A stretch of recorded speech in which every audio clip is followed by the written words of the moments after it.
इस देश को आजाद हुए 75 साल हो गए हैं। हम 75 साल से आज तक वोट देते आ रहे हैं, सपोर्ट करते आ रहे हैं।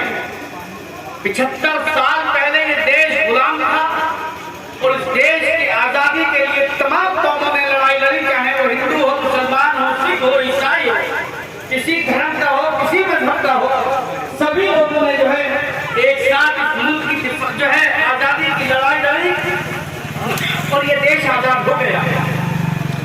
मैं आपसे अर्ज करना चाहता हूं, देश की आजादी से पहले इस देश में जितनी तरक्की याफ्ता कौमें हुआ करती थी, उन तमाम कौमों के साथ में आपकी तरक्की के उसी मैदान में बराबर की शरीक और बराबर खड़े हुए थे। लेकिन क्या हुआ कि देश आजाद हुआ और देश की आजादी में आपने बड़ी कुर्बानी दी, लेकिन देखते ही देखते आप कमजोर होते चले गए। इसकी वजह क्या है? इसकी वजह यह है मेरे भाई कि आप सेकुलर पार्टियों को जिताते रहे, उनके नारे लगाते रहे, उनकी जिंदाबाद करते रहे। आपने जिन कौमों की, जिन पार्टियों की जिंदाबाद की, वो जिंदाबाद हो गए, लेकिन देखते ही आपको भी इतने ही हुकूक दिए गए हैं, आपको भी इतने हुकूक है जितने आप जो है आप भी आइए और मैदान में आइए और अपना झंडा लीजिए, अपना परचम लीजिए, अपनी कौम का साथ लीजिए और दूसरी कौमों का साथ लीजिए। आप कामयाब हो जाएंगे। ये यहाँ का उसूल है और ये यहाँ का रास्ता है। मेरे भाई, मैं आपको बता दूं, पार्टी कोई हिंदू मुसलमान नहीं होगी, पार्टी हिंदू मुसलमान नहीं होगी, ये एक विचारधारा होती है। अगर पार्टी हिंदू मुसलमान होती तो यादव का बेटा जो है उसमें जो है समाजवादी में मुसलमान नहीं होते, तमाम यादव ही यादव होते, उसमें आजम खान न होते, उसमें इकबाल महमूद न होते, उसमें साहब न होते, क्योंकि पार्टी हिंदू मुसलमान नहीं होती बल्कि एक विचारधारा होती है। इसी तरीके से अगर पार्टी हिंदू मुसलमान होती तो एक बहन मायावती की जो बहुजन समाज पार्टी है उसमें तमाम चाटक ही चाटक होते, कोई मुसलमान न होता। लेकिन आप देख सकते हैं बाबू मुमताज से लेके शकील अहमद शकील से लेके बहुत सारे मेरे भाई मुसलमान उसमें मौजूद हैं, क्योंकि ये एक विचारधारा का नाम है। आप ये मत समझिएगा कि हमारे मजलिस इत्तेहादुल मुस्लिमीन इसमें तासार मुसलमान है, नहीं मेरे भाई। इस तरीके से और तमाम पार्टियों में हिंदू भी हैं, मुसलमान भी हैं, सिख भी हैं, ईसाई भी हैं। इसी तरीके से आपकी इस मजलिस इत्तेहादुल मुस्लिमीन में तमाम कौमें मौजूद हैं और इस परचम के नीचे काम कर रही हैं। इस पार्टी के अंदर जहां एक मुसलमान है वही मेरा जो है बनिए का बेटा, मेरा भाई मौजूद है। जहां मुसलमान है वही जो है यादव का बेटा, मेरा भाई यादव का बेटा भी मौजूद है। इसी पार्टी में मेरे दोस्तों जो है एक यादव के बेटे से लेकर एक यादव के बेटे से लेकर तमाम हिंदुस्तान में जितनी कौमें बसा करती हैं वो तमाम की तमाम इस पार्टी के अंदर मौजूद है। आइए हम इस पार्टी में अगर हम मुत्तहिद होकर काम करते हैं, मेरे दोस्तों, जब आपका घर के आगे गड्ढा होता है, उस गड्ढे को अगर आप भरेंगे तो वो गड्ढा भर जाएगा, लेकिन आप अगर उससे मुंह मोड़ेंगे तो उसी गड्ढे से निकल कर जाना होगा, आप कामयाब नहीं हो सकते। वो गड्ढा नहीं भरा जा सकता जब तक आप खड़े न होंगे, आप खौफ खा रहे हैं, आप डर रहे हैं, आप बीजेपी से डर रहे हैं, बीजेपी से खौफ खा रहे हैं। याद कीजिए मेरे भाई, याद कीजिए हम वो कौम है जो गंगा के किनारे वजूद किया था, सफेद दुरुस्ती थी।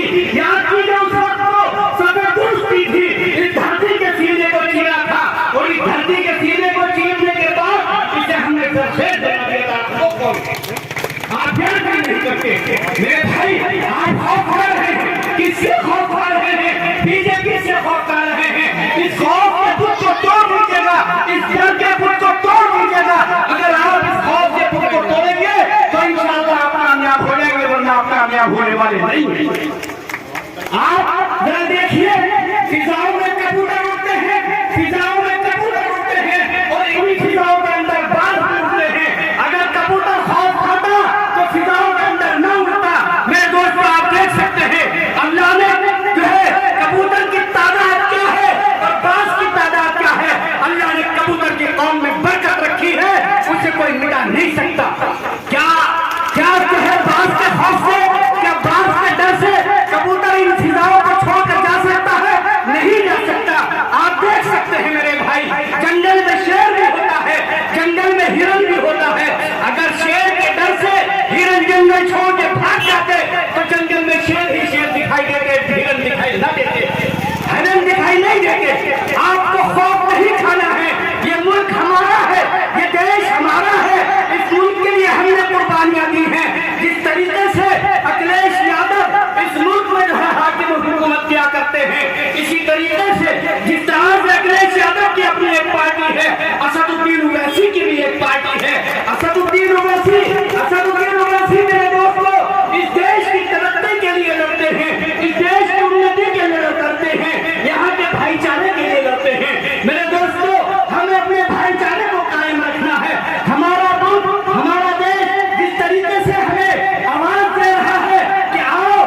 मेरे भाई आज जो है असदुद्दीन ओवैसी पर एक इल्जाम लगाया जाता है कि ये बीजेपी के एजेंट हैं, ये बीजेपी के एजेंट हैं। मेरे भाई हम कहना चाहते हैं, आइए अखिलेश यादव हमें बराबरी का जो है हिस्सा दीजिए। आइए हम ऐलान करते हैं कि हम जो है आपके साथ मिलकर इलेक्शन लड़ना चाहते हैं और बीजेपी को आप नहीं बल्कि हम इंशाल्लाह दिखाएंगे किस तरीके से बीजेपी को हराया जाएगा।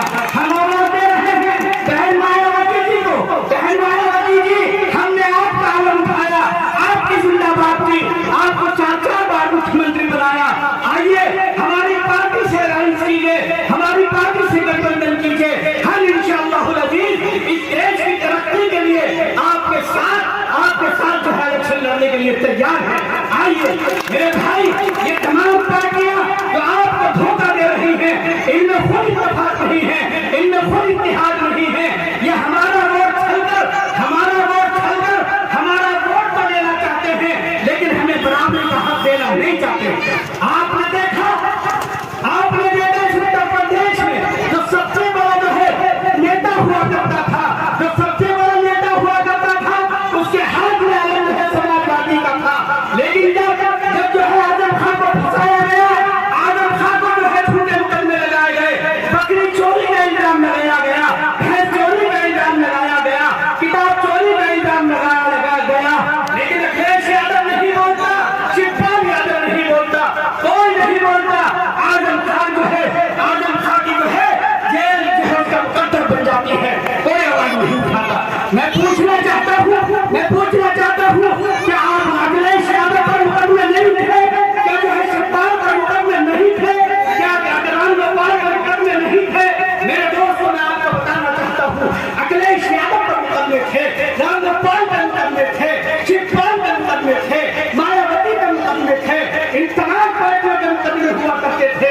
लेकिन किसी को जो है टच नहीं किया जाता, किसी को जेल के सलाखों में नहीं डाला जाता। आजम खान को जेल के सलाखों में क्यों डाला जाता है? इसलिए डाला जाता है कि वो दूसरों का परचम उठा रहे थे, उनका अपना परचम नहीं था, उनका अपना परचम नहीं था।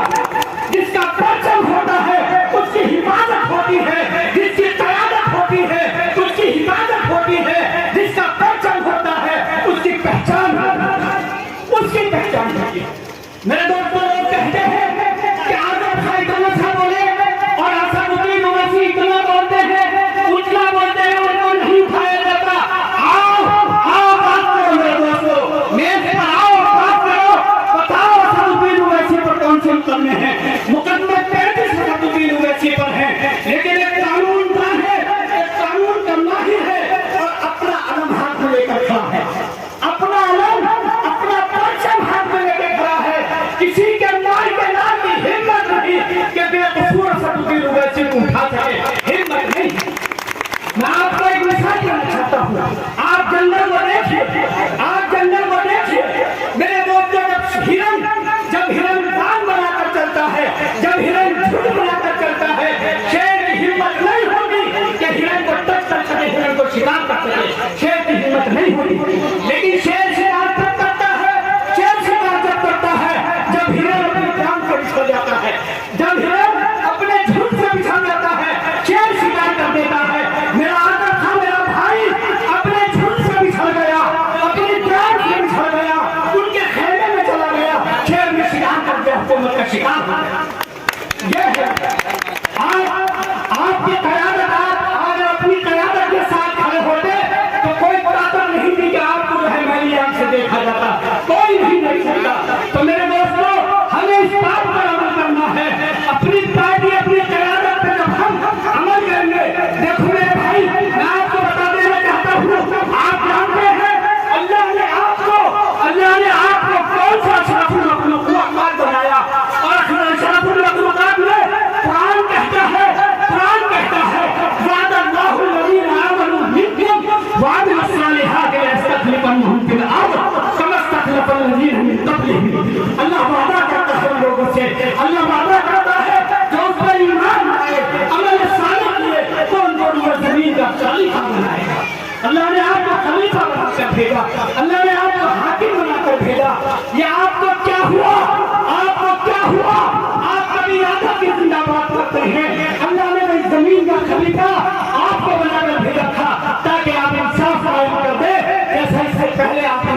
नहीं किया। आपने इंसाफ नहीं, आप याद क्यों नहीं करते? आप तारीफ क्यों भूल रहे हैं? आप याद करते, आप वो है किसने कुतुब मीनार बनाई थी? आप कुतुब मीनार के मोहमार हैं। जब कुतुब मीनार बनाई थी इस देश को ये अलामत थी कि मेरा देश है मेरा हिंदुस्तान बना खड़ा है कुतुब मीनार की तरह, दुनिया की किसी ताकत के आगे झुक नहीं सकता। ये वो हालात आप तारीफ भूल रहे हैं। आप वो है जिसने ताजमहल बनाया था, एक खूबसूरत ताजमहल जिसके मोहमार आप थे। आज आपको कौन सा खौफ खा रहा है? मेरे भाई, तो ताजमहल अलामत है इन बात की कि पूरी दुनिया में अगर कोई खूबसूरत मुल्क है तो वो हिंदुस्तान है। आप अलामत है कि आपने किले बना रखे, आपने इस मुल्क में किले बना रखे, किलों के मोहमार आप थे, कुतुब मीनार के मोहमार आप थे, ताजमहल के मोहमार आप थे, इस हिंदुस्तान के लिए इंसाफ बांटने वाले आप थे। आज आप क्यों खौफ हो रहा है? आप क्यों खौफ हो रहा है? क्यों खौफ हो रहा है? मेरे भाई, इस खौफ के बुत को तोड़िए, इस खौफ के बुत को तोड़िए और हुकूमत हासिल करने के लिए कदम बढ़ाइए, झंडा उठाइए, झंडा उठाइए। ये तमाम हिंदुस्तान के वो कौन है जो दबे कुचले हैं, जो मेरे भाई दलित हैं, जो मेरे भाई आदिवासी हैं, जो इंसाफ से महरूम हैं, जो अपने हक से महरूम हैं, उनके हक की लड़ाई लड़िए, उनके हक के लिए लड़िए। इंशाअल्लाह कामयाबी आपके कदम चूमेगी। आपका कायद आपके साथ है, आपका कायद असदुद्दीन ओवैसी, अल्लाह ने जिसे सलाहियत से नवाजा, अल्लाह ने जिसे इल्म से नवाजा, अल्लाह ने जिसे खूबसूरती से नवाजा, अल्लाह ने जिसे हिम्मत और हौसले से नवाजा। ऐ मेरी कौम, ऐ मेरे देश के लोगों, आज असदुद्दीन ओवैसी ने कलम उठाया है आपके लिए। खुदारा आप उसके कलम की ताकत दिलाइए। आज असदुद्दीन ओवैसी ने कदम बढ़ाया है आपके लिए। खुदारा उसके कलम को ताकत दिलाइए, उसके कदम को ताकत दीजिए, उसके साथ आप जाइए। इंशाअल्लाह ये मुल्क कभी सोने की थी। आप याद कीजिए, जब आप हाकिम थे ये मुल्क सोने की चिड़िया था। दोबारा इसे सोने की चिड़िया बनाइए। असदुद्दीन ओवैसी साहब के साथ खड़े हो जाइए। इंशाअल्लाह आपको कामयाबी मिलेगी। ये दलित, ये आदिवासी, ये वंचित जो अपने हक से महरूम लग रहे हैं, ये आपकी तरफ हाथ निगाह उठाकर देख रहे हैं। मेरे भाई निगाह उठाकर देख रहे हैं। इनके लिए लड़िए, अपनी जो हम के लिए लड़िए, अपनी पार्टी के लिए कोशिशें कीजिए। मैं किसी और का कुछ बात करूंगा जब बुरा लंबा मत होगा। अब मेरे बहुत सारे साथी और आप लोग भी बहुत देर से यहाँ बैठे हुए हैं। मैं किसी के लिए गलत बोलने की कोशिश नहीं करता। अगर मुझे कहीं किसी के लिए किसी की शान में कोई गुस्ताखी